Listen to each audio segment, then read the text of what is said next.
প্রকাশ অধিকারী থেকে প্রত্যেককে আমি আন্তরিক শুভেচ্ছা, অভিনন্দন, শ্রদ্ধা জানাই। প্রবল দাবদাহ, তার মধ্যেও আপনারা এসেছেন। আমরা হয়তো আচ্ছাদন দিতে পেরেছি, কিন্তু ফ্যান বা পর্যাপ্ত পরিবেশ তৈরি করতে পারিনি। আপনাদের কষ্ট হচ্ছে। বিপুল পরিমাণ মা, দিদি, বোন এসেছেন। না জাগিলে ললনা, এ বিশ্ব জাগে না। আমার মাতৃমণ্ডলী যারা নরেন্দ্র মোদীজির কথায় শক্তি স্বরূপা, তাদেরকে আমি নতমস্তকে প্রণাম এবং কৃতজ্ঞতা জ্ঞাপন করি। আপনারা জানেন যে এই নির্বাচন দেশের নির্বাচন। এই দেশের নির্বাচনে আমাদেরকে শুধুমাত্র এখান থেকে সাংসদ নয়, ভারতবর্ষের প্রধানমন্ত্রী নির্বাচন করতে হবে। আর 543টা আসনে আমরাই কেবলমাত্র লড়ছি, বিজেপি বা এনডিএ। এই শক্তি সিপিএম এর তো নেই। সিপিএম এর কথা ছেড়ে দেন, কেরালা ছাড়া সিপিএম কোথাও নেই। ত্রিপুরা থেকেও উঠে গেছে, পার্টিটা সাইনবোর্ডে পরিণত হয়েছে। আর অন্যদিকে তোলামূল কংগ্রেস, এই তোলামূল কংগ্রেস আগে জাতীয় পার্টি ছিল, এখন আঞ্চলিক পার্টি হয়েছে। তারা পশ্চিমবঙ্গের বাইরে একটি দুটি আসন ছাড়া নির্বাচনে লড়াই করার যোগ্যতা, সক্ষমতা বা ক্ষমতা কোনোটাই তাদের নেই। তাই বেল পাকলে কাকের কি। লোকসভা ভোটে তৃণমূলের কোনো ভূমিকা নেই। আপনারা যেমন এর আগে বারগুলোতে ওদেরকে এই কেন্দ্র থেকে জিতিয়েছেন বা জিতেছে ভোট ভাগাভাগির সুযোগ নিয়ে, কিন্তু তারা দিল্লিতে গিয়ে কোনো কাজ বা কোনো কথা বলতে পারেনি। আমার খুব লজ্জা লাগছে যে কৃষ্ণনগর থেকে সত্যব্রত মুখার্জির মতো মানুষরা, আরো বড় মাপের মানুষরা এখান থেকে জিতেছেন। এমনকি জাতীয় স্পোর্টস পার্সন জ্যোতির্ময় সিকদারও একটা সময় জিতেছেন। সেখান থেকে একজনকে আপনারা সাংসদ করেছিলেন, যিনি কোনোদিনও চাপড়া, করিমপুর, তেহট্ট, পলাশিপাড়া ইত্যাদির জন্য একটা শব্দ ব্যবহার করেনি। এই বিস্তীর্ণ এলাকা তেহট্ট মহকুমায় রেলের সংযোগ সাধিত হয়নি। তিনি যা প্রশ্ন করেছেন, কেন করেছেন, কেন তার এত আগ্রহ ছিল, ভাবতে লজ্জা লাগে যে এখানকার তৃণমূলের প্রাক্তন সাংসদ, বর্তমান প্রার্থী একটা লিপস্টিক, একটা ভ্যানিটি ব্যাগ ইত্যাদির জন্য আমাদের দেশের পার্লামেন্টের পাসওয়ার্ড বিদেশে পাচার করেছেন ঘুষের বিনিময়ে।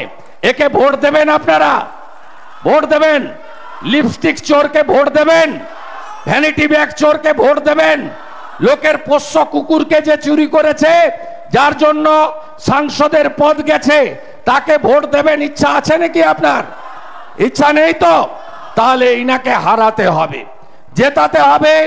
মহারাজা কৃষ্ণচন্দ্রের পরিবারের যিনি ঐতিহ্য বহন করে নিয়ে যাচ্ছেন, পশুপ্রেমী, পরিবেশ প্রেমী, সমাজসেবী এবং একজন পরিপূর্ণ মানবী, যার মধ্যে মাতৃশক্তি আছে, যার মধ্যে শক্তি স্বরূপা আছে, যার মধ্যে আমরা দেবী শক্তির অনুভব করতে পারি, সেই একজন জননী তিনি আমাদের এই লোকসভা কেন্দ্রে প্রার্থী হয়েছেন। আমাদের অনেকে দাবিদার ছিলেন, অনেকের যোগ্যতাও ছিল। এমনকি মঞ্চে যারা আছেন তাদের মধ্যে 5 জন, 7 জন, 8 জনের লোকসভা ভোটে লড়ার তাকতও ছিল, যোগ্যতাও ছিল। বিচারের সঙ্গে, আদর্শের সঙ্গে তারা দশকের পর দশক যুক্ত থেকেছেন। তা আপনারা যশস্বী প্রধানমন্ত্রী নরেন্দ্র মোদী ফোন করার পরে ক্লিয়ার হয়ে গেছেন যে রাজমাতাকে প্রার্থী করার পিছনে, বসিরহাটের ওই প্রতিবাদী মুখ রেখা পাত্রকে প্রার্থী করার পিছনে, চাকরি চুরি ধরার যিনি নায়ক অভিজিৎ গাঙ্গুলি, তাকে প্রার্থী করার পিছনে দেশের যশস্বী প্রধানমন্ত্রী আমাদের নেতা নরেন্দ্র মোদীর ইচ্ছাই কাজ করেছে। তাই রাজমাতাকে পাঠান নরেন্দ্র মোদীজির কাছে। কারোর এতটুকু কি দুশ্চিন্তা আছে? আছে যে প্রধানমন্ত্রী কে হবে? ঠিক হয়ে গেছে না? ঠিক হয়ে গেছে না? এই মহুয়া মৈত্রর পার্টি সাদি সাহেবের পার্টি, অধীর চৌধুরীর পার্টি এই কয়েক মাস আগে শীতের সময় যখন 5 রাজ্যে ভোট হয়েছিল, মিজোরামে ভোট হয়েছিল, তেলেঙ্গানায় ভোট হয়েছিল, ছত্তিশগড়ে ভোট হয়েছিল, রাজস্থানে ভোট হয়েছিল, মধ্যপ্রদেশে ভোট হয়েছিল, তখন বলেছিল এটা তো সেমিফাইনাল, এটাতে মোদিজিকে বিজেপিকে হারিয়ে দেব, এরপরে ফাইনালে আমরা জিতব। আমরা বলিনি, কারণ আমরা সব সময় জানি যে নরেন্দ্র মোদীর ভোটটাই অন্য জিনিস। দেশের কোনো মানুষ দুর্বল নেতার হাতে এই দেশকে ছেড়ে দিতে চায় না। কেউ চায় না আমাদের দেশ ইউক্রেন হয়ে যাক, আমাদের আবার শরণার্থী হতে হোক, আমাদের আবার উদ্বাস্তু হয়ে পালাতে হোক। কেউ চান নাকি? আপনারা চান না? তাহলে এই নির্বাচনে ছত্তিশগড়, মধ্যপ্রদেশ, রাজস্থানে কে জিতেছে? বিজেপি জিতেছে। তেলেঙ্গানায় আসন বাড়িয়েছে কে? বিজেপি আসন বাড়িয়েছে। তাই বিরোধীদের কথায় সেমিফাইনালে বিরোধীরা 3 গোল খেয়েছে, এবারে 6 গোল মেরে আমাদের 400 পার করতে হবে। এইবার এইবার এইবার এইবার এইবার আমাদের এখানে বিপুল সংখ্যক সংখ্যালঘু বাস করেন। গতবারে ভয় দেখিয়েছিল না এনআরসি, এখনো প্রতি সভায় গিয়ে এই মিথ্যাবাদী মুখ্যমন্ত্রী, যিনি আমার কাছে হেরেছেন নন্দীগ্রামে 1956 ভোটে, তিনি সব জায়গায় গিয়ে বলেন সিএ হলো লেজ আর এনআরসি হলো মাথা।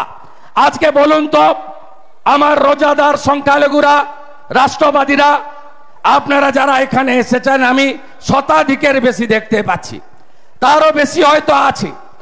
আপনাদেরকে আমি জানতে চাই এই 1 মাসে কোন কোন সংখ্যালঘুর নাগরিকত্ব চলে গেছে। একটা উদাহরণ আছে, উত্তরপ্রদেশে 18% মাইনরিটি বাস করে। কার ধর্ম, শিক্ষা, কার কেড়ে নিয়েছে যোগী আদিত্যনাথ? কারোর কাড়েনি। আমাদের লড়াই গুন্ডাদের বিরুদ্ধে, আমাদের কোন ধর্ম সম্প্রদায়ের বিরুদ্ধে লড়াই নয়। যোগী আদিত্যনাথজি সুশাসন আর সুরক্ষা দিয়েছেন, বিকাশ দুবেকেও শিক্ষা দিয়েছেন, আতিক রহমানকেও শিক্ষা দিয়েছেন।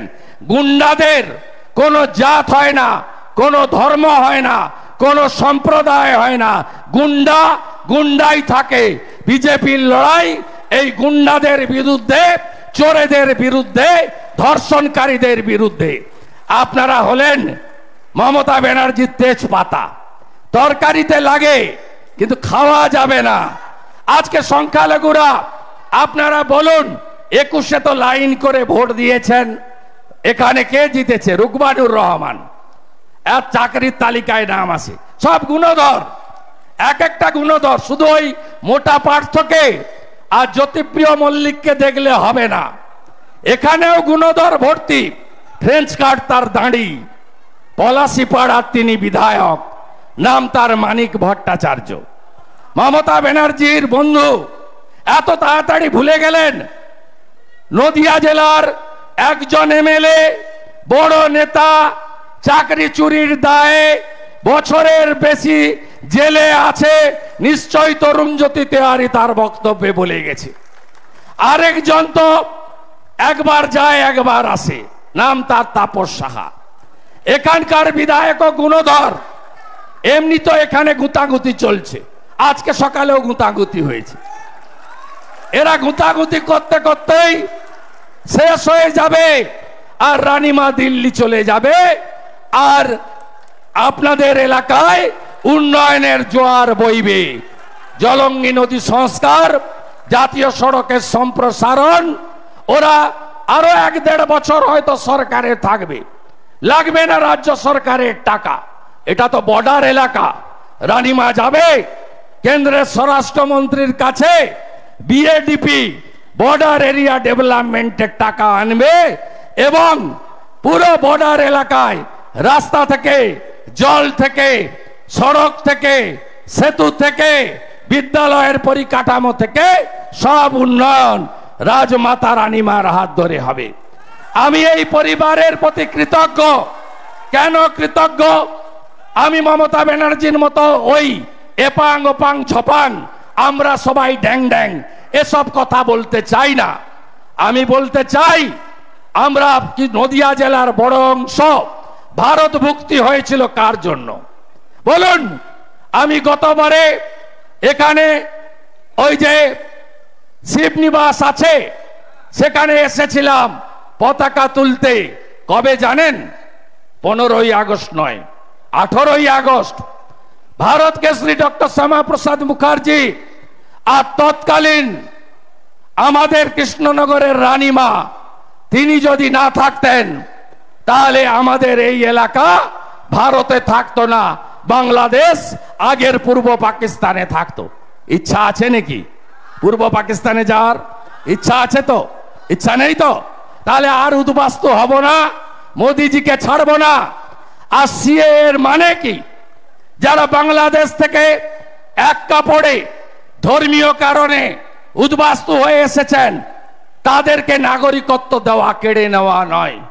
আজকে ঠাকুরনগর ধামে হরিচাঁদ ঠাকুর, গুরুচাঁদ ঠাকুরের বড় মেলা হচ্ছে, হাজারে হাজারে মতুয়া সমাজ যাচ্ছে, ডঙ্কা বাজিয়ে যাচ্ছে, জয় হরি বল বলতে বলতে যাচ্ছে। এই মাটি থেকে মোদিজির প্রতিনিধিকে জেতান। সংখ্যালঘুরা কি কি পেয়েছেন একটু লিখে রাখবেন না? শুধু তেজপাতা নাকি আপনারা? 21 সালের পরে আনিস খান, আমতা, মমতা ব্যানার্জির পুলিশ 3 তলা ছাদ থেকে ঠেলে ফেলে মেরেছে। রামপুরহাটের বগডুই 7 জন মুসলিম মহিলা 4 জন শিশুকে ভাদু আনারুল শিকল তুলে পেট্রোল দিয়ে পুড়িয়ে মেরেছে। পঞ্চায়েত ভোটে 55 জন খুন হয়েছে, 37 জন সংখ্যালঘু। বোম বাঁধাবে আপনাদের দিয়ে, বোম মারাবে আপনাদের দিয়ে, গ্রেপ্তার করাবে আপনাদেরকে, আর খুনও হতে হবে নিরীহ সংখ্যালঘু মানুষগুলোকে। এইটাই তো তৃণমূলের কালচার। তৃণমূলের যে নেতারা আছেন আপনাদেরকে ভোট ব্যাংকের ব্যবহার করেন। এই গত কয়েকদিন আগে গার্ডেন রিচে পুকুরের উপর তৈরি হওয়া একটা বাড়ি ভেঙে পড়ে গেল। সেই ঘটনায় ফিরাদ হাকিম গ্রেপ্তার হয়নি, বড় লোক না, মন্ত্রী, মেয়র। শামস ইকবাল কাউন্সিলর 5 কোটি টাকার অডি গাড়ি চড়ে, সে গ্রেপ্তার হয়নি, সে মরেও যায়নি। চাপা পড়ে কারা মরেছে জানেন? 12 জন সংখ্যালঘু মহিলা পুরুষ, গরিব যারা। তাই দয়া করে আপনাদের শৌচালয় যারা লুট করেছে, আপনি আবাসের বাড়ি যাদের জন্য পাননি, কেন আবাসের পাননি? কে কে পাননি? 1,25,000-এর বাড়ি কেউ পাননি, কেন পাননি? মোদিজি কৃষ্ণনগরে দাঁড়িয়ে বলেছেন আমি 45,000 কোটি টাকা পাঠিয়েছি। মমতা ব্যানার্জি 40 লক্ষ বাড়ি হয়েছে বলে আমাকে পাঠিয়েছে, আপনারা পাননি। মায়েরা, লক্ষ্মীর ভান্ডার নিয়ে এতটুকু বিচলিত হবেন না। আমাদের সরকার যেদিন রাজ্যে আপনারা করে দেবেন, তার পরের মাস থেকে লক্ষ্মী ভান্ডারের নাম বদলে অন্নপূর্ণা ভান্ডার করব, 3,000 করে টাকা দেব। সব মায়েদের বলুন। বিরোধী দলনেতা বলছে, দায়িত্ব নিয়ে বলছে, বিরোধী দলনেতা বলছে রাজস্থানের মতো 450 টাকার গ্যাস দেব প্রতিটা জায়গায়। সেই দেবগ্রাম, কালীগঞ্জ, নাকাশিপাড়া, বেথুয়া, চাপড়া থেকে তেহট্ট, সব জায়গাতে, এমনকি কৃষ্ণনগরের গ্রামগুলোতে হাজার হাজার ছেলে বাড়িতে বাবা মা স্ত্রী পুত্র রেখে বাইরের রাজ্যে চলে গেছে, পরিযায়ী শ্রমিক। কেন এটা হবে? বিজেপিকে আনুন, ফেরাবো আমরা। মায়েরা, সন্দেশখালিতে যা হয়েছে ঠিক হয়েছে নাকি? ভুলে গেলেন এত তাড়াতাড়ি? ভুলে গেলেন? মাঝরাতে পিঠা খাওয়া, এই মহুয়া মৈত্রর পার্টি ধরবেন গ্রামে গেলে, বলে মাঝরাতে কি পিঠা তৈরি হয়। ক্ষমা করবেন এদের? আপনারা ক্ষমা করবেন? করবেন এদের? সন্দেশখালির বদলা ইভিএম এ নিতে হবে। আপনারা এই নির্বাচনে জোট বেঁধে তৈরি হন। আমি অনেকবার এসেছি, রাজমাতার জয়নিং এ এসেছি, আজকে কর্মী সভায় এলাম, মোদিজি এসেছেন, আরো নেতা আসবেন, আমি আরো রোড শো করব। আমি নাকাশিপাড়া থেকে দেবগ্রাম রোড শো করব। আমি তেহট্ট বাজারে হাঁটবো। আসুদাকে কথা দেওয়া আছে, অনেক দিন হয়ে গেল। আসবো এ সিটে দেশ বিরোধী কাজের সঙ্গে যুক্ত তৃণমূলের প্রার্থী। ইডি সিবিআই কি করবে তো তাদের ব্যাপার, আমার বক্তব্য নেই। কিন্তু জনগণ যাতে এই রাষ্ট্রবিরোধী কাজে যুক্ত তৃণমূল প্রার্থীকে লক্ষাধিক ভোটে এই কেন্দ্রে হারায়, তার জন্য আমরা কাঁধে কাঁধ দিয়ে লড়বো। হ্যাঁ তো লড়বেন তো? বুথকে শক্তিশালী করবেন তো? তৃণমূল মানে তৃণমূল মানে তৃণমূল মানে তৃণমূল মানে তৃণমূল মানে চোর ধরো, চোর চোর চোর ধরো, চোর চোর চোর ধরো, চোর চোর চোর ধরো। আজকে ফাঁকা মাঠে সভা করছে মমতা ব্যানার্জি, কাল থেকে কোথাও লোক নেই, বিশ্বাস করে না লোক। আজকেও বলেছে, যেহেতু গত পরশুদিন আমি বলেছি বহরমপুরের প্রার্থী ডাক্তার নির্মল শাহ হীরা, তমলুকের প্রার্থী অভিজিৎ গাঙ্গুলি এক্স জাস্টিস হীরা, আজকে বলছে আমার প্রার্থী জগদীশ বাসনিয়া হীরা। যাক, নকল করতে শুরু করেছে, সবটা গোলমাল হয়ে যাচ্ছে, হিসাব গোলমাল হয়ে যাচ্ছে, হিসাব গোলমাল হয়ে যাচ্ছে। আজকেও বলেছে আমাকে দেখে ভোট দিন। আপনাকে দেখে কেন ভোট দেবে? পার্থ যখন চুরি করে, অপার বাড়ি থেকে যখন 51 কোটি পাওয়া যায়, আপনি বলেছিলেন পার্থ করেছে, তো আমি জানতাম না। কেষ্টর সিকিউরিটি যখন 200 কোটি ধরা পড়ে, কেষ্ট যখন সকন্যা জেলে যায়, তখন আপনি বলেন কেষ্ট করেছে, তো আমি জানতাম না। আর ভোটের সময় আমাকে দেখে ভোট দিন। সবাই জানে চোরেদের রানীকে, চোরেদের রানীকে পার্থ কেষ্ট চুনোপুটি সব খেয়েছে, সব খেয়েছে, সব খেয়েছে, সব খেয়েছে। তো এই আসল চোর, আসল চোর, আসল চোর, আসল চোর হীরক রানী, হীরক রানী, হীরক রানী, হীরক রানী, হীরক রানী, হীরক রানী, হীরক রানী, হীরক রানী, হীরক রানী। চলুন চোপড়া বাজারটায় হেঁটে দিই। আমার রাষ্ট্রবাদী মুসলিম সংখ্যালঘুরা তারা আজকে সারাদিন উপোসের পরে রোজা ভাঙবেন, তার আগেই কর্মসূচি শেষ করার চেষ্টা করব। সবাই ভালো থাকবেন। সংখ্যালঘুরা ভোট দেবেন তো? একটু দাঁড়ান না, দাঁড়ান আপনারা। ভোট হবে তো? সবকা সাথ, সবকা বিকাশ, সবকা বিশ্বাস, সবকা প্রয়াস। মোদিজি 175টা স্কিম একটাও আপনাদের বাদ দেয়নি, একটাও বাদ দেয়নি। চোর তৃণমূলের গেঁড়ু তুলতে হবে, বুথে বুথে হারাতে হবে, হারাতে হবে এবং রাজমাতাকে মোদিজির কাছে পাঠাবেন।